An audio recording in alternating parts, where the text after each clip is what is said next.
Hi friends, എല്ലാവർക്കും പുതിയൊരു വീഡിയോയിലേക്ക് സ്വാഗതം. വരുൺ പറഞ്ഞത് പ്രകാരം ശ്യാമ വരുണിനെയും കൂട്ടിക്കൊണ്ട് ശ്രീകൃഷ്ണപുരത്തെ ക്ഷേത്രത്തിലേക്ക് വരികയാണ്. അപ്പോഴാണ് അശ്വതി കരഞ്ഞുകൊണ്ട് ശ്യാമയെ വിളിക്കുന്നത്. എന്നിട്ട് അശ്വതിയുടെ മകൾ എന്തോ ഒരു വലിയ പ്രശ്നത്തിലാണെന്നും ഉടനെ തന്നെ നമുക്ക് അവിടെ പോകണമെന്ന് പറയാണ് കേട്ടോ. അങ്ങനെ അശ്വതിയുടെ വിഷമം കണ്ട് ശ്യാമ വരുണിനെ അമ്പലം നടയിലിരുത്തിയിട്ട് അശ്വതിയുടെ അടുത്തേക്ക് പോവുകയാണ്. അങ്ങനെയാണ് വരുൺ അമ്പലത്തിലെത്തിയത് കേട്ടോ. പിന്നീട് വരുൺ രാധികയോട് പറയും, എനിക്ക് നേരിയ ബോധം വന്നപ്പോൾ ഞാൻ ആ അമ്പലനടയിൽ കിടക്കുകയായിരുന്നു.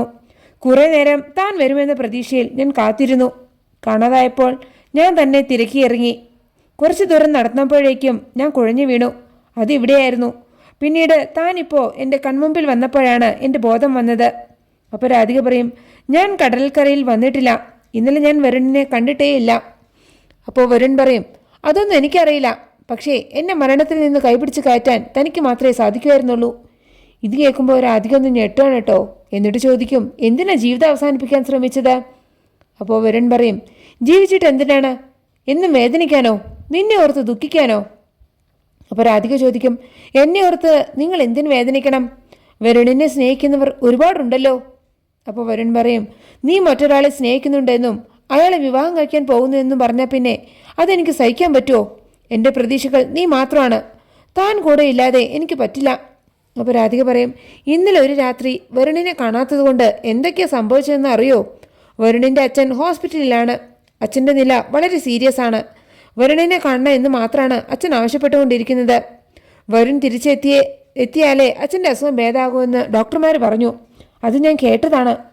വരുൺ എത്രയും പെട്ടെന്ന് ഹോസ്പിറ്റലിലേക്ക് പോകണം. എന്നിട്ട് പ്രസാദം എടുത്തു കൊടുത്തിട്ട് വരുണിനോട് പറയും, വരുൺ ഇത് അച്ഛന് ഇട്ട് കൊടുക്കണം. അച്ഛന് വേണ്ടി ഞാൻ പ്രാർത്ഥിച്ചോളാം. എന്നിട്ട് രാധിക അവിടെ നിന്ന് ഓടിപ്പോവുകയാണ് കേട്ടോ. രാധിക അന്വേഷിച്ച് വരുൺ അമ്പലത്തിലേക്ക് പോകുന്നുണ്ട്.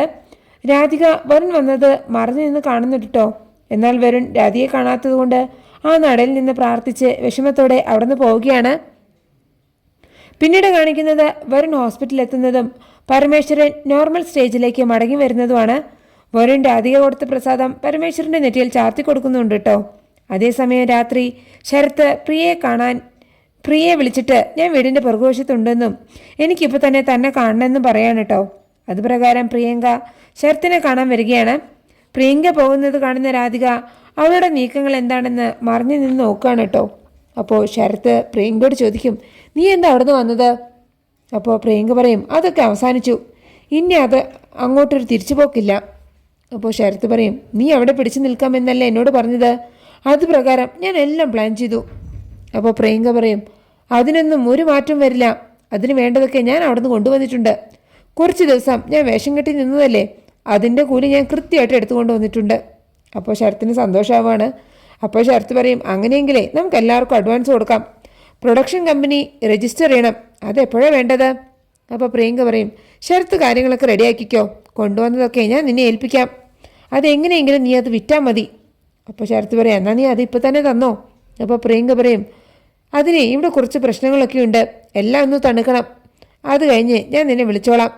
അപ്പോൾ ശരത്ത് പറയും, നിന്നെ വിശ്വസിച്ച് ഞാൻ ഇപ്പോൾ പോവുകയാണ്. ഞാൻ എല്ലാം സ്റ്റാർട്ട് ചെയ്യാൻ പോവുകയാണ്. പറഞ്ഞു പറ്റിക്കില്ലല്ലോ. അപ്പോൾ പ്രിയങ്ക പറയും, എൻ്റെ ലൈഫിലെ ഏറ്റവും വലിയ ആഗ്രഹമല്ലേ, ആരെ കൊന്നിട്ടായാലും ഞാൻ അത് നടത്തിയെടുക്കും. ഇവരീ പറയുന്നതെല്ലാം രാധിക കേൾക്കുന്നുണ്ടായിരുന്നു കേട്ടോ. അങ്ങനെയാണ് എപ്പിസോഡ് അവസാനിക്കുന്നത്. നിങ്ങൾക്ക് എൻ്റെ റിവ്യൂ ഇഷ്ടമായാൽ മറക്കാതെ എല്ലാവരും ലൈക്കും സബ്സ്ക്രൈബും തന്ന് എന്നെ ഒന്ന് സപ്പോർട്ട് ചെയ്യണേ പ്ലീസ്.